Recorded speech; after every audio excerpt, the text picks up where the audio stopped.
Imagine a world where people can't fight disease, where the common cold could present a life-threatening risk. This is the reality for millions of people living with HIV around the world. In developing countries, families are torn apart. Infected mothers and fathers die, leaving their young kids behind, and children are left caring for their younger siblings.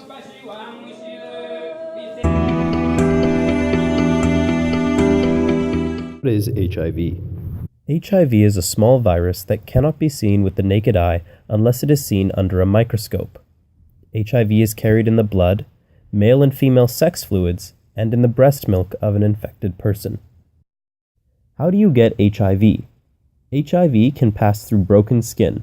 This can be from cuts, sores, sharing needles from drugs, or through using contaminated equipment in procedures such as tattooing or circumcision. HIV cannot be passed by normal contact through unbroken skin. Saliva or tears do not contain HIV.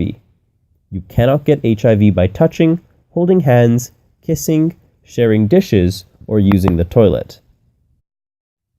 HIV can be transmitted during sex through the penis, the vagina, the anus, or the mouth. Anyone who has ever had sex forms a sexual network. Your sexual network is the number of people you have had sex with, the people they have had sex with, and so on and so on. If anyone in the sexual network is infected, everyone in the sexual network runs the risk of infection.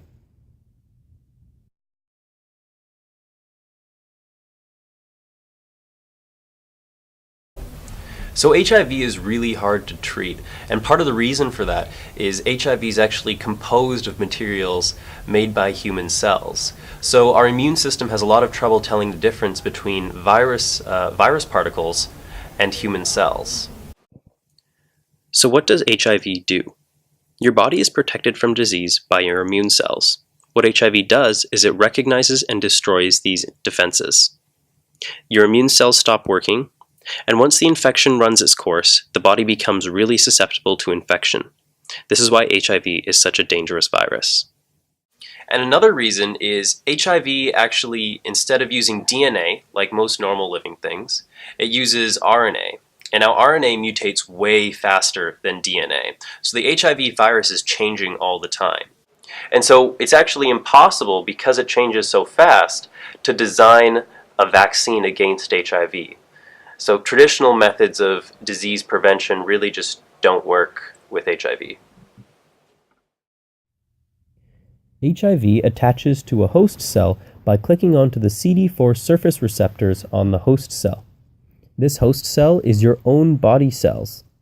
Once the HIV virus hinges onto your body cell, the virus will be endocytosed into your cell. Once the RNA is released into the cytoplasm, reverse transcriptase makes a DNA copy of the viral RNA genome. As the DNA is being formed, reverse transcriptase breaks the RNA strand, and a complementary DNA strand is made to make it double-stranded. For now, HIV continues to be prevalent in sub-Saharan Africa. Among the worst, Tanzania has a very high prevalence rate for HIV. For locals, treatment isn't always an option, so prayer is often the only choice. But for Tanzania's young, it will take a miracle to bring change.